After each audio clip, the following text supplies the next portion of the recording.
Today we're driving the 2025 Lexus LX 700h Overtrail. This is the new hybrid Lexus LX. It has 457 horsepower, 583 pound-feet of torque from a hybrid twin-turbo V6. So electric motor in the transmission housing, all-wheel drive, full-time four-wheel drive. We've got a 2-speed transfer case and locking center, rear, and front differentials. Automatic height control, still a thing with that hydraulic fluid reservoir, and you can gain quite a bit of ground clearance with that system. Right now we're in access height or normal height mode, and we can raise this up into high, and you get this thing pretty high up off the ground. This Overtrail, of course, is the off-road ready version of the LX. We get 33-inch all-terrain tires. These are Toyo Open Countries with slightly less aggressive tread, just to be a little bit more street friendly, but a good looking tire. Finally, an LX in the United States that is designed and intended for off-road use. Look at all that ground clearance. What a lovely thing. This premium paint job is an optional extra. Lexus just calls the color Earth. Wonderful. This is in high 2 mode, so about the highest ground clearance that you get. Lexus also gives us a full-size spare tire, which almost looks like it doesn't quite fit back there, like it doesn't belong. And I guess also an automatically opening tailgate when you go to check out that spare tire. And then we see the elephant in the room. Same story back here as we saw in the hybrid Sequoia. Not a lot of cargo space. Underneath, pretty dismal. Maybe you could fit an umbrella there. And on top, this load height is above my belly. It's kind of ridiculous. Okay, I guess we're in the highest height mode, but still, even lower down, this isn't great for your $100,000+ SUV. The fact that this is a hybrid kind of really impacts practicality, if I'm being honest. Third row space is usable in a pinch. It's pretty tight back there. And this only really gets another MPG over the non-hybrid LX. It's rated for 20 miles to the gallon combined.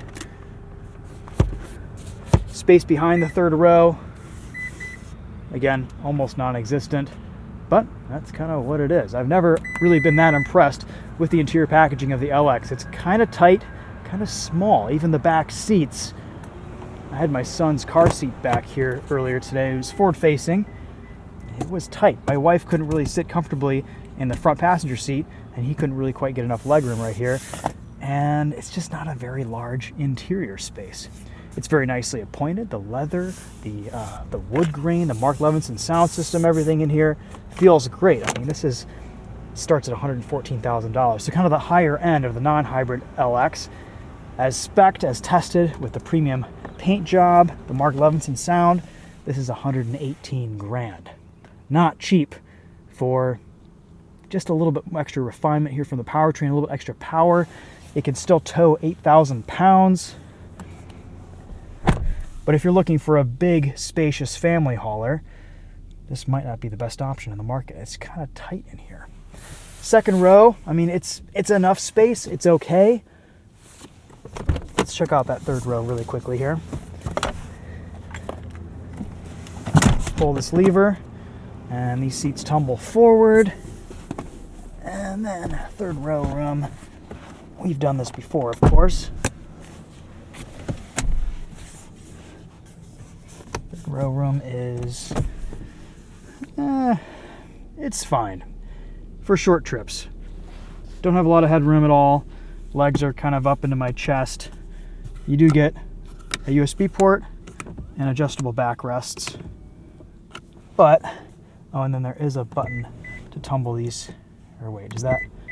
Just kidding. You can fold down the third row with buttons, but fully down that second row here, you kind of just got to do this. There we go. All right, so interior space, not the LX's strong suit. It hasn't been, honestly, for the last couple of generations. So no surprises there. And then the addition of a hybrid battery pack only encroaches upon that already kind of slim space. It looks proper. I'm so glad that we finally get a off-road version of the LX for the United States. Of course, this is basically the LC 300 Land Cruiser, but with a Lexus badge on it. The only true full-size Land Cruiser we get in the United States. There's also the Land Cruiser Prado, which is now the Land Cruiser. But this is, you know, this is the one. This is the legendary Land Cruiser, just with a little bit more swagger and style. Let's lower the suspension all the way to access height here. See, that slams down pretty quickly with that hydraulic system.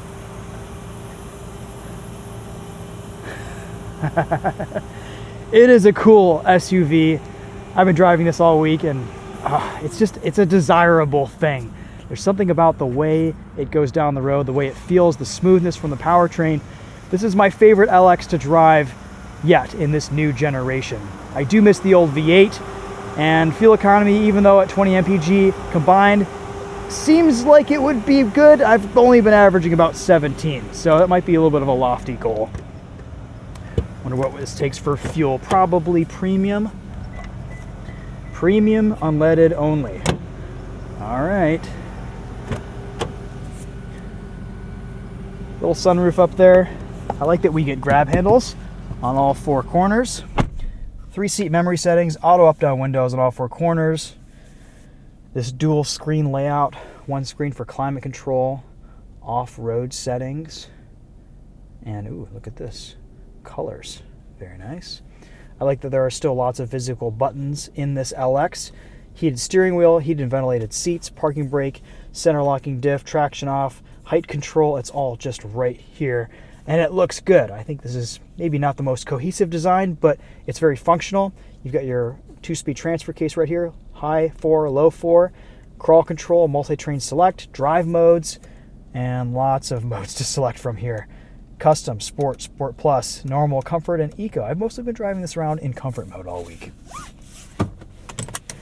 You also get a pretty trick camera system. I can show you underneath the vehicle as you back up. Look at that. Nothing really unique to the LX here. We see it in a lot of other Toyota models, but a neat feature nevertheless, and I'm sure it'll be especially useful off-road. Paddle shifters behind the wheel, and honestly, just some of the nicest materials in the business. This interior feels better built and nicer pointed than just about anything else in the Lexus lineup, except for maybe the LC500 and the LS. And among the competition, it could be best in class. Oh, I do want to show you guys under the hood. Let's take a look at this 3.4-liter twin-turbo hybrid. Again, 457 horsepower here, 583 pound-feet of torque. It's a powerhouse, mated with a 10-speed automatic. It's pretty smooth. Engine will turn off throttle, and you can kind of idle around at very, very, very low speeds with the engine off. All right, let's go for a drive and give you guys some first impressions on this. Into reverse, same hybrid style shifter that we've seen in a lot of other Lexus and Toyota products recently.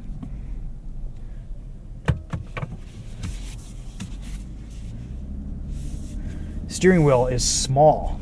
Driving position is good. Lots of adjustability here with these fantastically comfortable seats. The leather is super soft. Everything just feels amazing.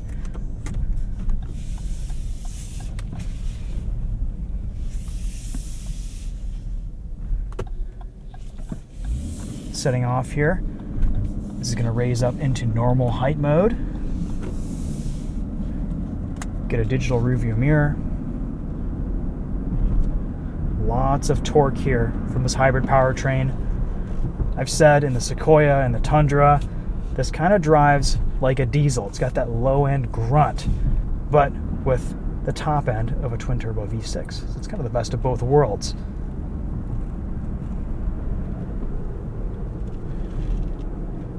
Brake pedal has good bite. You can feel a little bit of extra resistance in the pedal feel just from that hybrid system.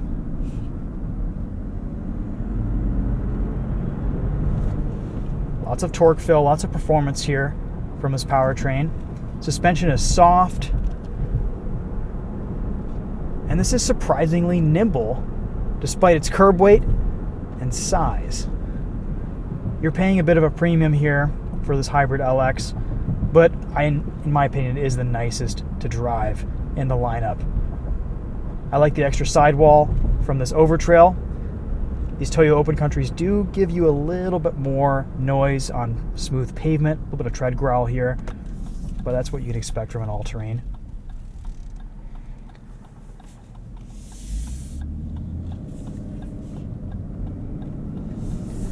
All right, let's change drive modes. Let's switch into Sport mode.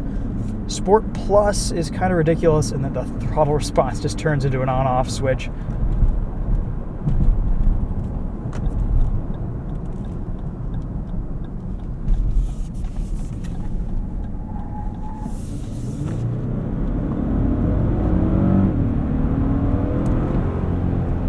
Really good power here.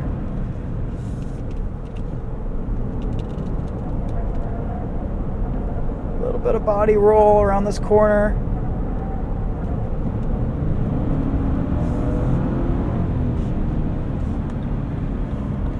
It pulls strong. It's quiet. Honestly, Sport Plus modes don't really even belong in a vehicle like this.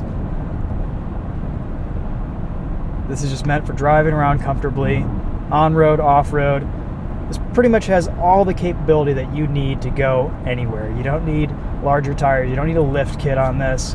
It has so much suspension variability with the ride height, with that automatic height system, that you can just kind of take this anywhere and not really have to worry about it. It is the ultimate in luxury off-roaders. Good on-road manners, and I'm sure it'll be incredible off-road later this week. We've got, let's see here, adaptive cruise control, lane centering. I'm finding Toyota's latest adaptive cruise control systems to work pretty well. Our digital gauge cluster shows us lots of good information. We can customize each of those pods to the left, center, and right. Very quiet at speed, very little wind noise, and good steering feel. You can get a sense of the texture of the road through this rim. It almost feels like hydraulic steering. CarPlay is wireless. We have the same infotainment system that we see in a lot of other Lexus and Toyota products. I think pretty much everything these days. No surprises there. It's reasonably responsive. Took a while to connect wireless CarPlay today, but once I got it, it's been pretty reliable this week. The wireless connection is always a bit spotty. If you want better reliability, just go wired.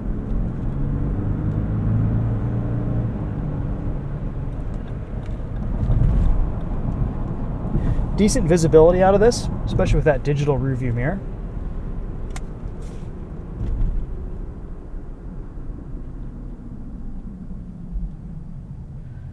Ride quality ultimately isn't as smooth as something like a Tahoe or Suburban, and there isn't nearly as much interior space in this. But if you're looking for a luxury SUV that can kind of do it all, on-road, off-road, be super reliable in the long term. Hopefully Toyota has fixed some of the issues with this twin-turbo V6, especially with the latest recall. The LX is always just a fantastic option. Nice S2000.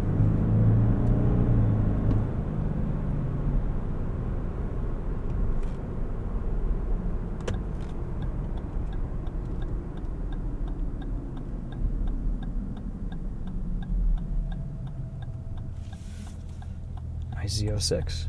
Everyone's out tonight. Let's do a quick sound system test. See what this Mark Levinson's like. Let's see, where's our volume knob? Right up here.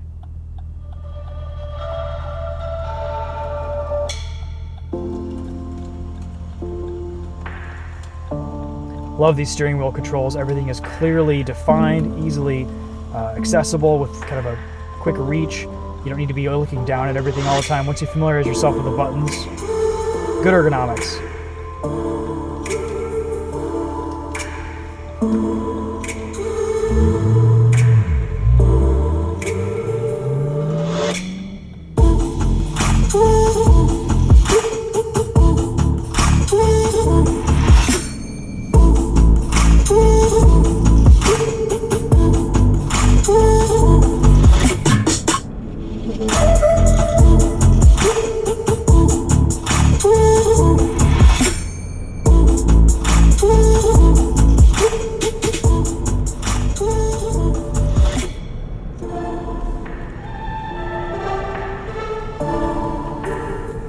Mark Levinson sounds great. It bumps. It's super clear. Engine sounds good too. It's a little bit gruff still. I miss the smoothness and sound of the old 5.7 liter V8. That was just such a great powertrain. But this does ultimately get better fuel economy. I've just been driving this around normally, maybe a couple little harder accelerations here and there, and we're at almost 17 miles to the gallon, whereas before we would have been at 12 or 13. So that is an improvement. I doubt you'll be able to average the EPA's 22 mpg highway in this. It just doesn't seem like physics is on your side. But maybe you'll average 19 or 20 on the highway. Who knows? You're not buying an LX 700 for fuel economy. You're buying it because, one, it's got 700 at the end. It's the biggest number you can get. And two, I think it's just cool that this is the first off-road ready LX we've had, except for, I guess Toyota came out with that Heritage Land Cruiser a few years ago.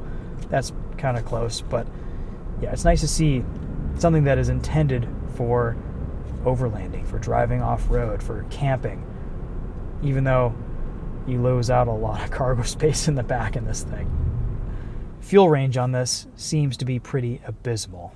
I'm at almost a full tank, and I'm getting a readout of 232 miles of estimated driving range.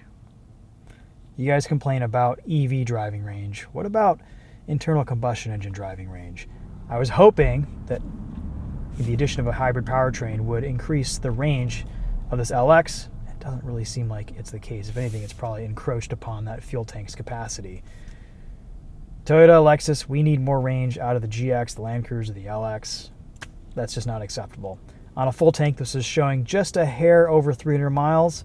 For something that's an overlander, for a road tripper, for a long distance hauler, something that could be towing a boat or a trailer or a camper, that just isn't enough. We need a larger fuel tank in this. I do hope in the next generation, Toyota figures out their packaging a little bit better with their hybrid SUVs. Having to lift dogs, things up into a tiny little cargo space that's at your waist height doesn't quite seem ideal for this type of a vehicle. It would be nice to see better hybrid battery integration in these types of vehicles. It's just kind of a disappointment that you have to sacrifice practicality for hybrid performance and better fuel efficiency. The pros with this hybrid system are, I think, a more refined driving experience. Right now, we're in the city, we're cruising around at 25 miles an hour. The engine is off. It's completely silent. Would it be nice to have a little bit more power out of this electric motor, a little bit more capacity from the batteries to discharge and send power to that electric motor? Yeah, that would be great. It'd be nice to be able to cruise around in this thing, maybe even have a plug-in hybrid option someday. Previous gen LX. For example, if I dip into the accelerator here, engine's going to kick right on. It's super seamless, but it would be nice to just get a little bit more drivability, usability out of this hybrid powertrain in electric mode.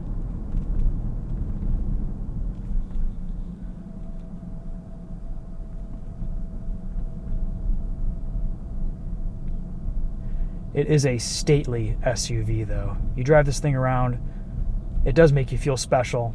I think it just has a presence on the road, and it just feels so solid.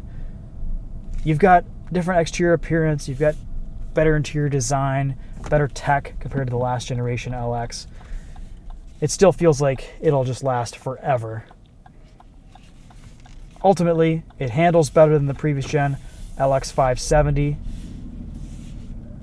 Maybe slightly better on-road dynamics, but at the end of the day, it doesn't feel too different, if I'm being completely honest.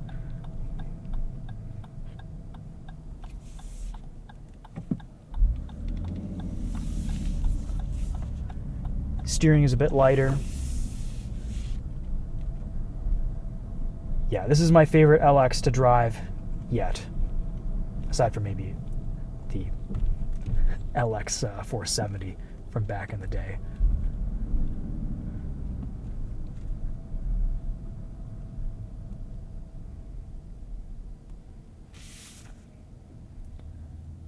around town is really where this hybrid system shines. You can hear a little bit of electric motor whir at lower speeds.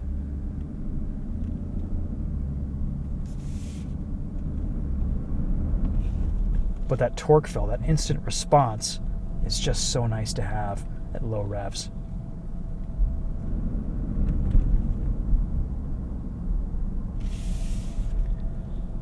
All right, guys, there's the LX 700h Overtrail. Very curious to see how this does off-road here this week. I think it's going to shine. I've actually never taken an LX off-roading, so I have high hopes, high expectations. The improved drivability is nice with this new hybrid LX. However, I don't like having to spend $115,000 plus to get the Overtrail. It would be nice if they offered that trim in the non-hybrid LX. There are some concessions here that could be deal breakers for buyers with this hybrid trim, I think, or with all the hybrid trims. That loss of cargo space, the fact that this still doesn't really average much better fuel economy than the standard LX, and the price increase is substantial. Yes, it drives a little bit better, it's a little bit smoother, but it's also heavier. You might be better served just to go out, get a regular LX, fit some 18-inch wheels on it, and some 33-inch all-terrains, and wedge a full-size spare in the back, and maybe some skid plating from the aftermarket, call it a day. Build your own Overtrail, and save a few grand.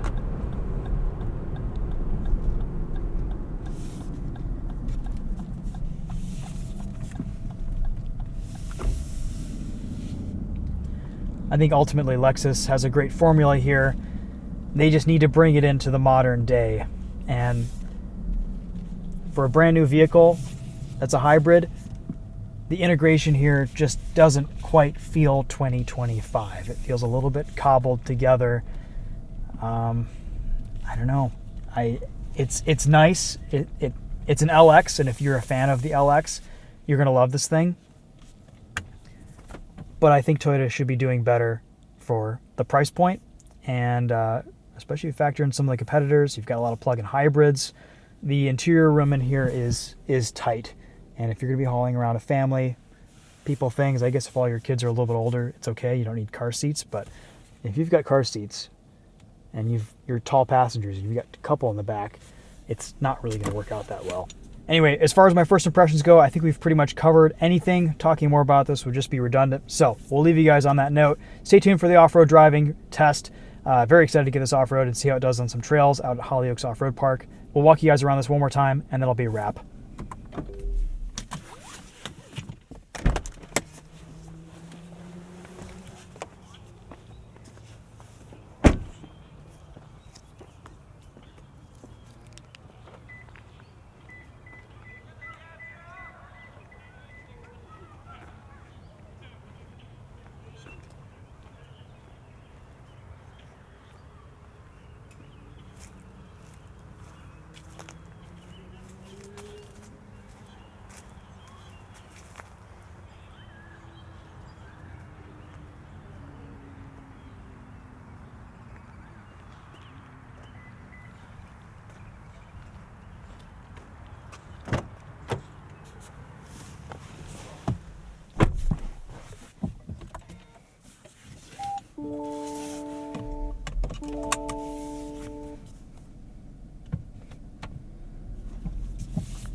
I like that the reverse camera pretty much shows you a 180-degree view behind you.